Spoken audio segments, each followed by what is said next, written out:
When my daughter looked me in the eye and called me a washed-up fossil, I felt my breathing slow and my mind sharpen with startling clarity.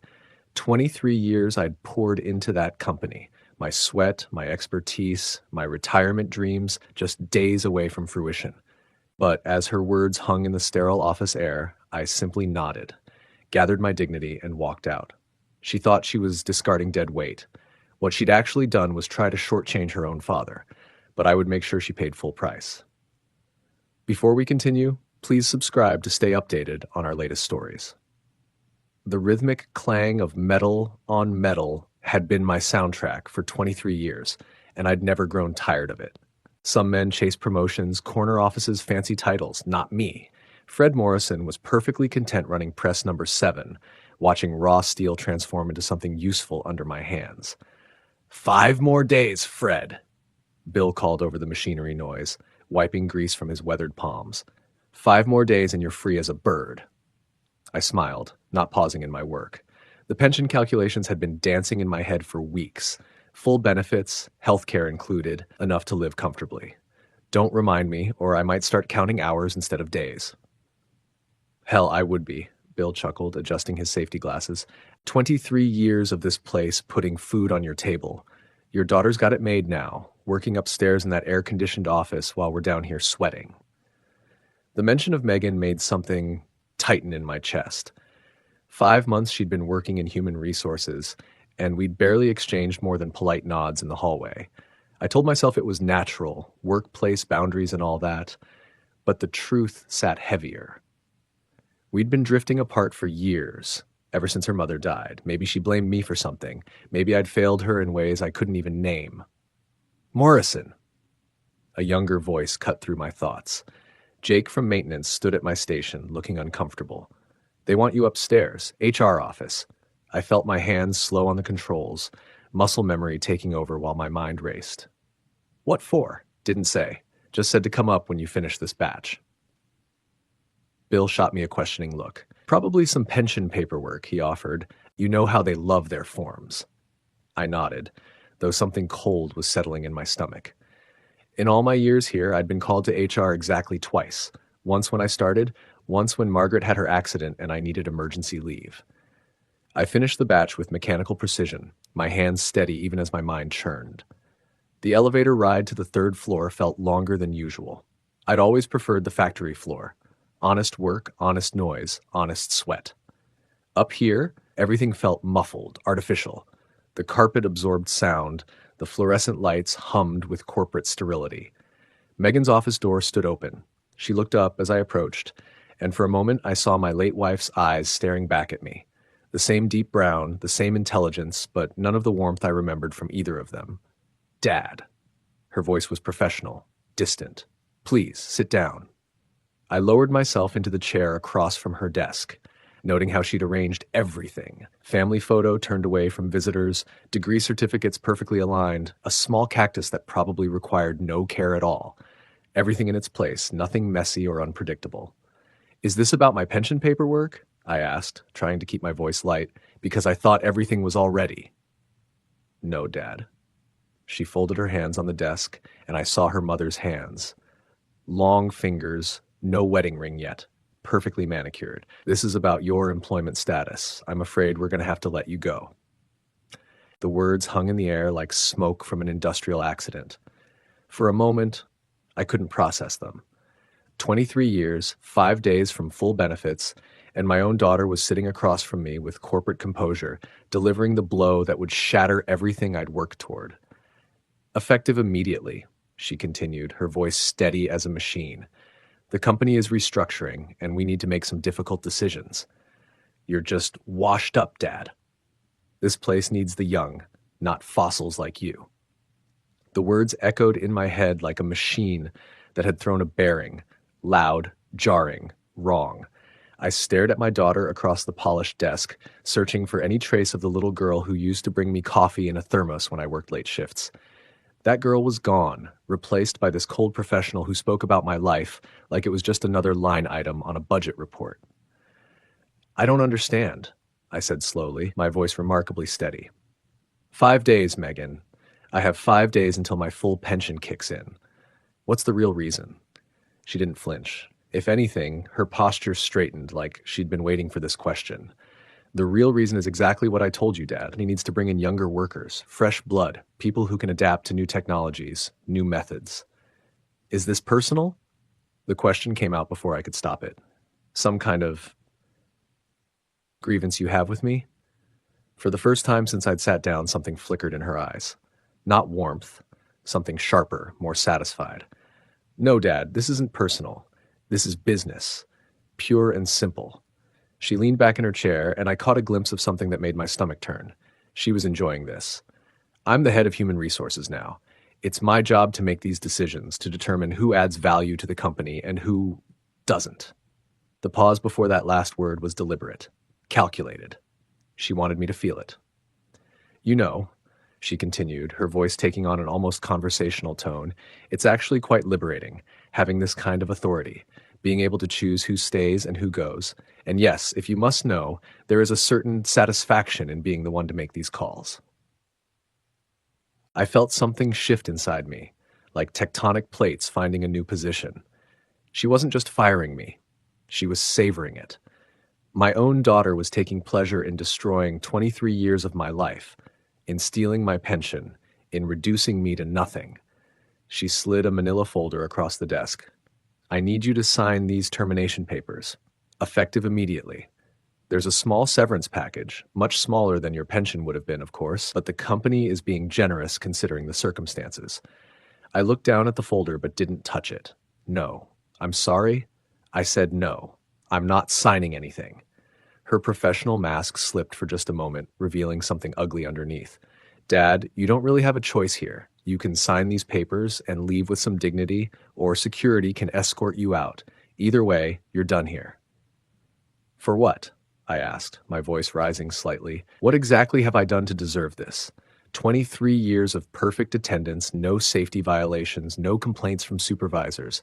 What possible justification? I don't owe you a justification, she cut me off, her voice cold as winter steel. I'm not your daughter right now, I'm your HR director. And as your HR director, I'm telling you that your services are no longer required. But there was something in her eyes, something she wasn't saying. A secret she was holding back, enjoying the power of withholding it. I could see it dancing behind her pupils, some reason, some motivation that went deeper than corporate restructuring. There's something else, I said quietly. Something you're not telling me. She smiled then, and it was the cruelest expression I'd ever seen on my daughter's face. Let's just say that sometimes people get exactly what they deserve. And sometimes life comes full circle in the most unexpected ways. I sat there for a long moment, studying this stranger who shared my blood. The little girl who used to cry when she accidentally stepped on ants had grown into someone who could crush a man's life and smile while doing it. The realization was more devastating than the firing itself. Slowly, I stood up from the chair. I didn't touch the papers. I didn't say another word. I simply looked at her one last time, really looked at her, and then I turned and walked out of her office. The elevator ride down felt like descending into a mine shaft. Each floor that passed marked another layer of earth between me and the surface, another degree of separation from the life I'd known. By the time the doors opened onto the factory floor, I felt like a different man entirely. Bill was still at his station, but the easy camaraderie from earlier felt like something from another lifetime. When he saw my face, his hands slowed on his machine. Well, he called over the noise. Everything all right with the paperwork? I walked over to him, my steps careful and measured. The familiar sounds of the factory, the sounds that had been my world for over 2 decades, seemed muted now, distant. She tried to fire me, I said simply. Bill's hand stopped moving entirely. What? My own daughter, I continued, my voice eerily calm. Just tried to destroy my pension, my benefits, everything I've worked for, 5 days before retirement. She sat there in her air-conditioned office and told me I was washed up, that this place needs young blood, not fossils like me. Bill's face went through several expressions, confusion, disbelief, then a slow-burning anger. Jesus Christ, Fred, your own kid? She wanted me to sign termination papers, right there on the spot. I shook my head slowly. 23 years, Bill. 23 years, and she looked me in the eye and called me worthless. But why? What the hell happened between you two? That was the question, wasn't it? What had I done to earn such calculated cruelty from my own flesh and blood? What had transformed my daughter into someone who could take pleasure in my destruction? I don't know, I admitted, but I'm going to find out. The words surprised me as I said them. Until that moment, I'd been reeling, struggling to process what had just happened.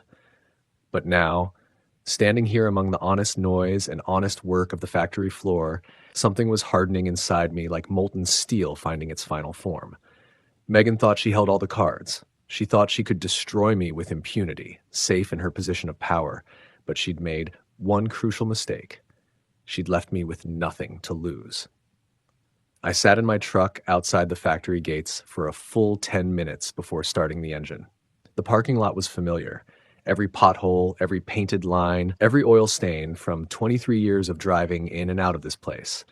Now it felt like looking at a photograph of someone else's life. My hands were steady as I pulled out my phone and scrolled to David Kellerman's number. David had handled my divorce paperwork 15 years ago, helped me navigate Margaret's medical bills when the insurance company tried to deny coverage. If anyone could make sense of this mess, it was him. Fred Morrison. His voice was warm, familiar. Haven't heard from you in a while. How are you holding up? Not good, David. I need some legal advice about employment law. There was a pause. In the background, I could hear the shuffle of papers, the distant hum of office life. What happened? I told him everything. The call to HR, Megan's cold professionalism, the timing just 5 days before my pension vested. I told him about the termination papers I'd refused to sign, about the vague mentions of restructuring. David was quiet for a long moment after I finished. Then he sighed, the sound of a man who'd seen this story too many times before. Fred, I'm going to ask you something very important. Did you sign anything? Any documents at all? No. Nothing. Good. That's very good. I could hear him typing. What you're describing, it's not uncommon. Companies sometimes engage in what we call pension dumping, terminating employees just before they become eligible for full benefits. There was a big case about this. Workers at a steel plant in Pennsylvania. Company fired over 1,000 employees within months of their pension eligibility. My grip tightened on the phone. Is that legal? Technically, yes, if they can show legitimate business reasons, but the timing makes it suspicious. The fact that they're targeting you specifically, just days before your benefits vest. He paused again. Did your daughter give you any documentation about this company-wide restructuring? Layoff notices for other employees? Anything that would support their claim? I thought back to the sterile conversation in Megan's office. No, she just said the company needed young blood, that I was washed up. Shit. David's professional demeanor cracked slightly. Fred, I'm sorry, but this sounds personal. And if it's personal, wrapped up in company policy, that's where things get complicated. What do you mean? Age discrimination is illegal under the ADEA, Age Discrimination in Employment Act. But proving it can be tricky, especially when family relationships are involved. The good news is that you didn't sign those termination papers. That gives us room to maneuver. I felt something that might have been hope stirring in my chest. So what do I do? First, document everything. Write down exactly what was said, when, by whom. Second, don't sign anything, and I mean anything, without running it by me first. Third, my phone buzzed with an incoming call. Megan's name appeared on the screen, and I felt my jaw clench. David, I've got to take this. It's her. Be careful what you say. Don't admit to anything. Don't make any threats. Just listen. I switched calls. Hello, Megan. Dad. Her voice was different now, less corporate, more urgent. I heard you left the building without signing the paperwork. We need to resolve this quickly and quietly. Do we?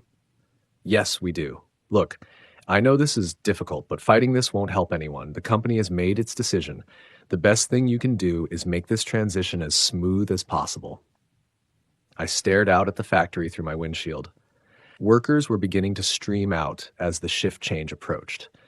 These were my people, men and women who understood the value of honest work, who knew the difference between what was right and what was expedient. Smooth for who, Megan? For everyone. For the company, for you, for our family. There was something in her voice now, almost pleading. If you just sign the papers, we can put this behind us. You'll get the severance package, and you can move on with your life. Move on with my life. I repeated the words slowly. You mean move on without the pension I've earned, without the benefits I've paid into for 23 years. Dad, please, don't make this harder than it has to be. Harder than it has to be? My voice was rising, but I caught myself. David's warning echoed in my head. Megan, I want you to listen to me very carefully.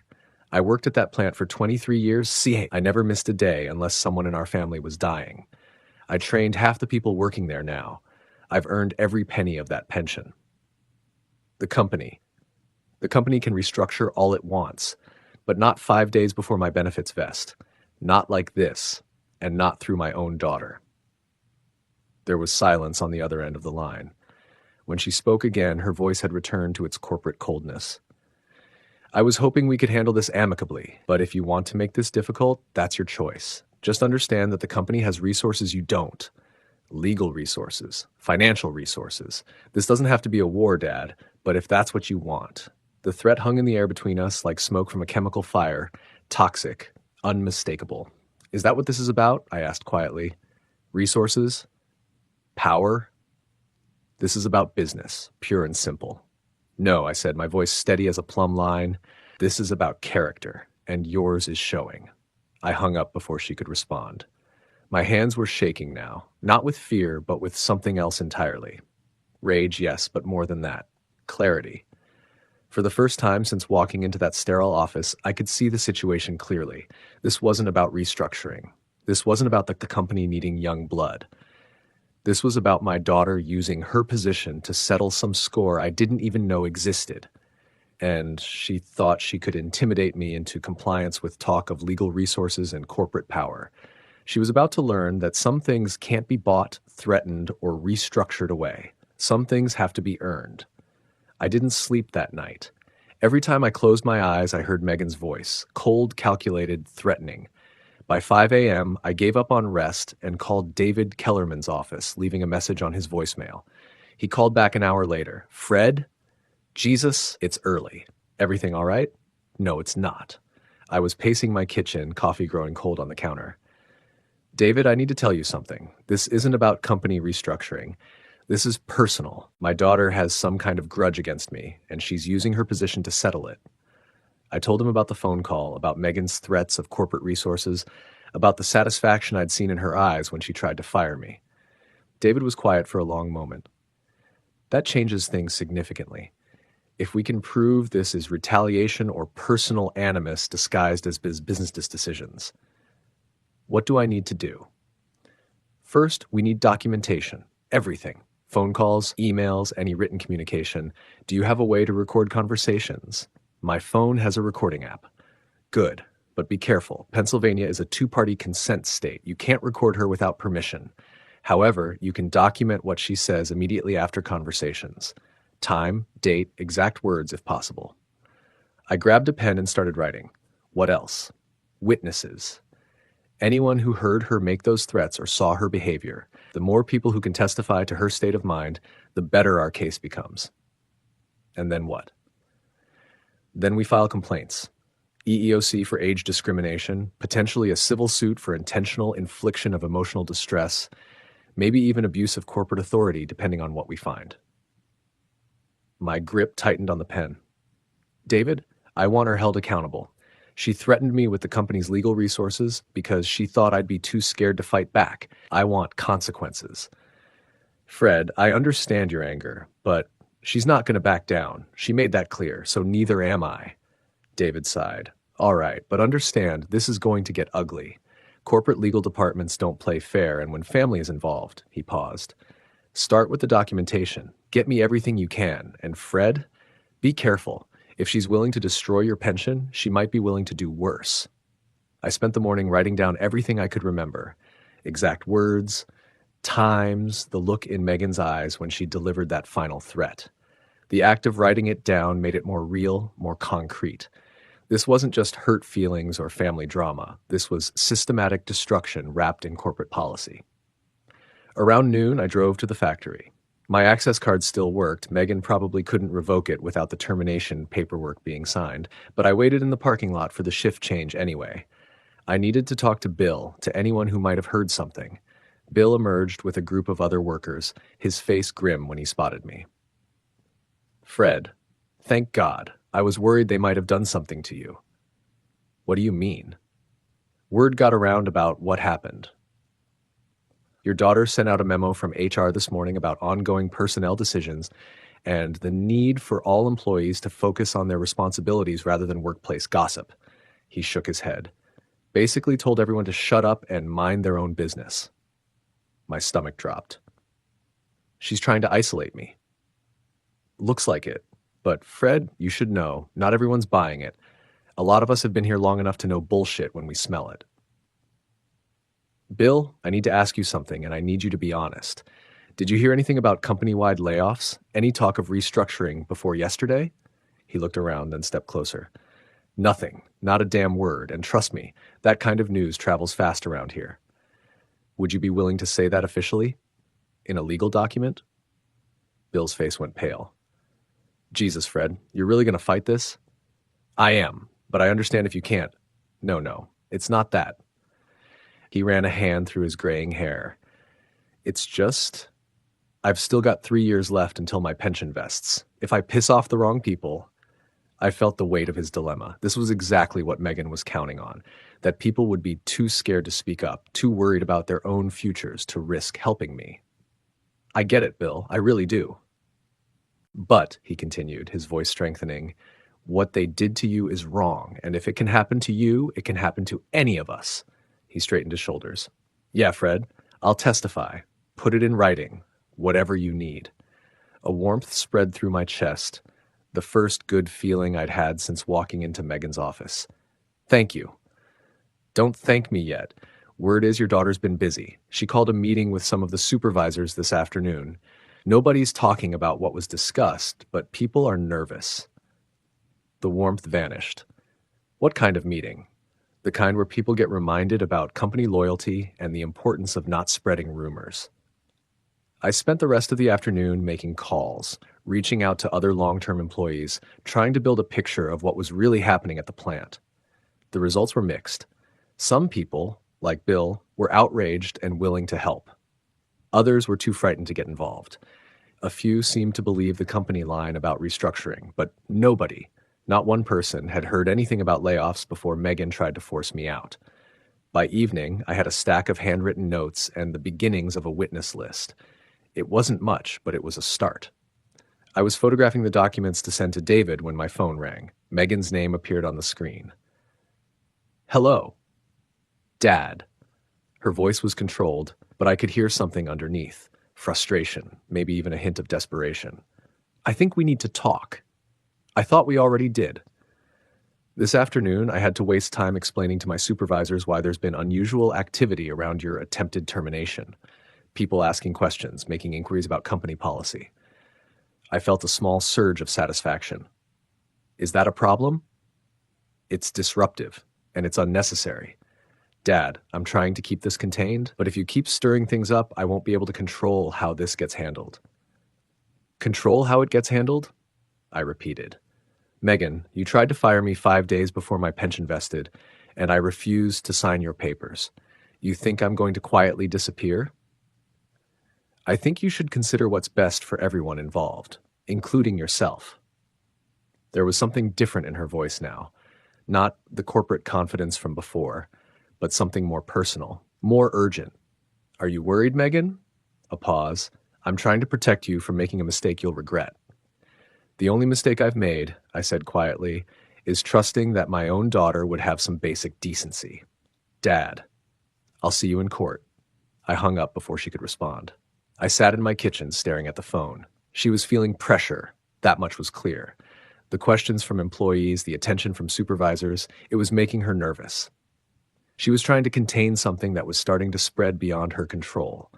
But this was still her personal war, fought with HR policies and employee intimidation. She hadn't escalated to corporate lawyers yet, which meant either she was confident she could handle this herself, or she was trying to keep the real reasons for my attempted firing hidden from upper management. Either way, it told me something important. She had vulnerabilities. The answer came to me while I was going through Margaret's old papers, looking for anything that might help David build our case. I'd been avoiding this particular box for 5 years, the one filled with medical records, insurance claims, and the endless paperwork that accumulates when someone you love is dying slowly. But there it was, buried beneath hospital bills and prescription receipts. A letter from Megan, written 6 months before her mother's death. The envelope was addressed to Margaret, but the contents were meant for me. Mom, I can't watch him do this to you anymore. He works those long shifts while you're here suffering. And for what?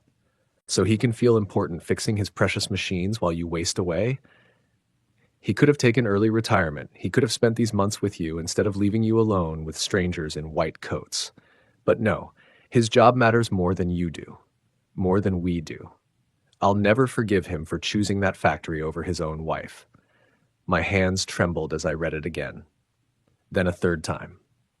The letter was dated 3 weeks before Margaret had asked me, begged me, not to take early retirement, not to sacrifice my pension for her medical bills. She'd made me promise to keep working, to secure our future, to not throw away 18 years of contributions for what she called a few difficult months. Megan had never known about that conversation. She'd never known that her mother had fought me on it when I'd suggested taking early retirement to care for her. To Megan, it must have looked like I'd chosen the factory over my dying wife. And now, 5 years later, she was using her position to destroy the very pension her mother had died protecting. The irony was so bitter, I could taste it. My phone rang, jarring me from the revelation. Bill's name appeared on the screen. Fred, you need to know what's happening here. What's wrong? It's about your situation. Word's gotten out, really gotten out, and people are pissed. I could hear the noise of the factory floor in the background, the familiar sounds of honest work continuing despite the drama unfolding in the offices above. What do you mean? This morning, your daughter called another meeting, tried to get the supervisors to sign some kind of statement saying the restructuring was necessary and legitimate. But here's the thing, half the guys refused. My heart started beating faster. Refused? Tommy Martinez flat out told her he wouldn't put his name on a lie. Said in 25 years here, he's never seen any evidence of the restructuring she's talking about. Then Mike Riley backed him up, said the same thing. And she threatened them right there in the meeting, said anyone who didn't support company decisions might find themselves in similar situations to yours. The breath went out of me. She was escalating, making bigger mistakes, threatening more people. Jesus. It gets worse, Fred. After the meeting, Martinez went straight to plant manager Davidson, told him everything about the timing of your situation, about the threats, about how there's no actual restructuring happening. Plant manager Davidson. I'd worked under him for 15 years. He was old school, fair, the kind of man who believed in earning respect rather than demanding it. What did Davidson say? He called an emergency meeting with corporate HR, not your daughter's department, the real HR from headquarters. They're sending someone down tomorrow to investigate what they're calling irregularities in personnel management. I sank into my kitchen chair, Margaret's letter still clutched in my other hand. The fractures were spreading faster than Megan could contain them. There's more, Bill continued. Davidson asked Martinez to make a list of everyone who could verify that there's been no talk of restructuring. The list, it's got 32 names on it, Fred. 32 people willing to go on record that your daughter lied about company policy. My God. She's in deep shit, Fred. Word is, corporate's not happy about this investigation. Apparently, using company resources for personal vendettas is the kind of thing that gets people fired. Really fired. Not the fake kind she tried to pull on you. I thought about the letter in my hand, about the misunderstanding that had poisoned my relationship with my daughter for 5 years, about how her grief and anger had curdled into something vindictive and destructive. Bill, I need to ask you something. When my wife was sick, did people at the plant talk about it? About me staying at work instead of being with her? There was a pause. Fred, we all knew you wanted to be there. Margaret told everyone who'd listened that you'd offered to take early retirement, that she'd made you promise not to. She was proud of that, man. Said she wouldn't let you sacrifice your future for what couldn't be changed. My eyes closed. Margaret had protected me even from my own daughter's judgment, and Megan had never known. She used to say, Bill continued, his voice gentle, that keeping you working was the last gift she could give you, that watching you throw away your pension would have made her suffering meaningless. The letter felt heavy in my hand, 5 years of accumulated resentment based on a fundamental misunderstanding. My daughter had spent half a decade hating me for something that had never been true. Fred, you still there? Yeah, I'm here. Look, I know this is family stuff, and I don't pretend to understand all of it, but what she's doing to you now, it's wrong, and it's getting noticed by people who matter. After I hung up, I sat in my kitchen for a long time, staring at Margaret's letter. The pieces were falling into place. Megan's coldness, her satisfaction when she'd tried to fire me, her determination to destroy the pension her mother had died protecting. She thought she was avenging her mother. She had no idea she was betraying everything Margaret had fought for. But now her personal war was colliding with corporate reality, threatening supervisors, lying about company policy, using HR resources for personal vendettas. These were firing offenses that even family connections couldn't protect her from. The investigation would expose everything. Her lies about restructuring, her abuse of authority, her attempts to intimidate employees. Corporate HR would ask questions she couldn't answer, demand documentation she didn't have, and somewhere in that investigation, the truth about her motives would come out. The personal animus, the family grudge, the 5-year campaign of cold resentment finally expressing itself through corporate policy. I picked up my phone and called David. I found out why, I told him, and I think I know how this ends. The fracture lines were spreading through everything, through the plant, through corporate, through the careful wall of lies Megan had built around her actions. Soon the whole structure would collapse. The only question was whether our relationship could survive the ruins. I sat in my truck outside Megan's apartment complex for 20 minutes, the letter burning like evidence in my jacket pocket. The corporate investigation was scheduled for tomorrow morning, and I knew that once it started, there would be no going back. Careers would be destroyed, relationships severed permanently. But tonight was still mine. The apartment building was one of those modern complexes with too much glass and not enough character, the kind of place young professionals chose because it looked successful in photographs. I'd helped her move in 3 years ago, back when we still spoke in polite, distant sentences about weather and work schedules. She answered the door in a business suit, probably just home from another late evening at the office, trying to contain the damage from these events. Dad? Her face cycled through confusion, anger, and finally resignation. What are you doing here? We need to talk, Megan. Really talk. Not as HR director and employee, but as... I paused, searching for words that hadn't been poisoned by years of careful distance, as father and daughter. She glanced down the hallway as if checking for witnesses, then stepped aside to let me in. Her apartment was exactly what I'd expected. Clean lines, muted colors, everything in its designated place. No family photos visible, no warmth that couldn't be purchased from a catalog. If this is about tomorrow's investigation, she began, her voice taking on that familiar corporate tone, you should know that I've already... It's about your mother. I pulled the letter from my pocket, watching her face change as she recognized her own handwriting. It's about this. She stared at the envelope like it was something radioactive. Where did you get that? It was in my medical files. Has been for 5 years, apparently. Got mixed in with other paperwork. I held it out to her. Do you remember what you wrote? Her composure cracked just slightly. Yes, I remember. Then you remember accusing me of choosing my job over your dying mother. Because you did. The words erupted from her with 5 years of accumulated pain. You went to that factory every single day while she wasted away in that hospital bed. Every single day. Even when the doctors said she only had weeks left, you were still punching that clock like nothing had changed.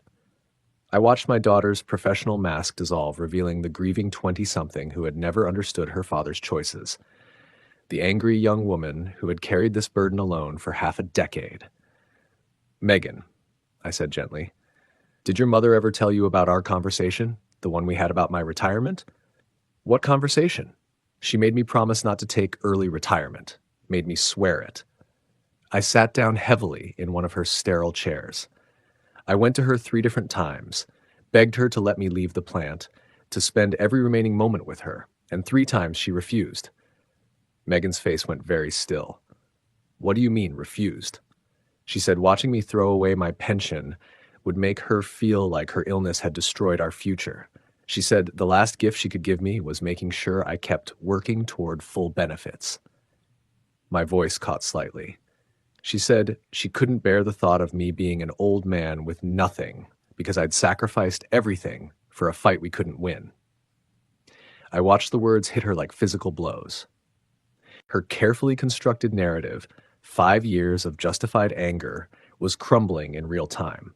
She never told me that. She was protecting you from having to carry the weight of that decision, just like she was protecting me from the guilt of taking early retirement. I leaned forward, desperate to bridge the chasm that had opened between us. Megan, every day I didn't spend at that hospital felt like I was dying too, but I'd made her a promise, the last promise I'd ever be able to keep. Tears were streaming down her face now, her professional composure completely abandoned. I didn't know. God, Dad, I didn't know. How could you? She asked me not to tell you, said it would be our secret. I felt my own eyes burning. For 5 years, I've watched you turn cold toward me, and I never understood why. I thought maybe grief had just changed you. I hated you, she whispered, the words barely audible. I hated you for leaving her alone. I hated you for caring more about that job than about us. And when I got the position in HR, when I realized I had the power to, she covered her face with her hands. Oh God, what have I done? You tried to protect your mother's memory the only way you knew how. No, I tried to hurt you. I wanted to destroy the thing you'd chosen over her. I wanted you to lose everything, just like we lost her. She looked up at me through her tears. Dad, I'm so sorry. I'm so fucking sorry. I moved to the couch where she was sitting, the first time we'd been this close in years. Tentatively, I put my arm around her shoulders, and she collapsed against me like the little girl who used to fall asleep watching TV in my lap. I know you are, and I forgive you. We sat there for a long time, both of us crying for different reasons. Her for the years of misplaced anger, me for the daughter I'd thought I'd lost forever. Dad, she finally said, her voice muffled against my shoulder, about tomorrow's investigation. I can fix this. I can tell them it was all a mistake, that I was wrong about the restructuring. I stroked her hair the way I used to when she was small and had nightmares. Sweetheart, I don't think it works that way anymore. What do you mean? 32 people are willing to testify that there was no restructuring. You threatened supervisors, you used company resources for personal reasons. I sighed. Even if I withdraw every complaint, even if I refuse to pursue any legal action, the damage to your credibility is already done. She pulled back to look at me. You mean? I mean, your career at that company is probably over. Corporate doesn't forgive abuse of authority, especially when it becomes public knowledge. Fresh tears spilled down her cheeks. I've destroyed everything, haven't I? You made mistakes, big ones. But you're young, you're talented, and now you know the truth about your mother. That's not nothing. Will you really not pursue legal action, even after everything I tried to do to you? I thought about David's carefully built case, about the EEOC complaint we'd been preparing, about the opportunity for financial compensation and public vindication. Then I looked at my daughter's tear-stained face and saw Margaret's eyes staring back at me. No lawsuits, no legal action, but I'm going back to work on Monday and I'm getting my full pension when it vests. She nodded emphatically. Yes, absolutely. Whatever you need from me to make that happen. What I need from you, I said, is to start over, really start over. No more corporate politeness, no more careful distance. I want my daughter back. I want that too, she whispered. I've missed you so much, Dad. I've missed having a father. Then we'll figure it out. We'll have to. Your mother would haunt us both if we didn't. That earned me a watery laugh, the first genuine smile I'd seen from her in years. There's going to be a lot to work through, I warned her. A lot of conversations we should have had years ago. I know. She wiped her eyes with the back of her hand. But Dad, I'd like to try. if you're willing. I pulled her close again, holding my daughter for the first time since her mother's funeral. Outside, the corporate investigation waited.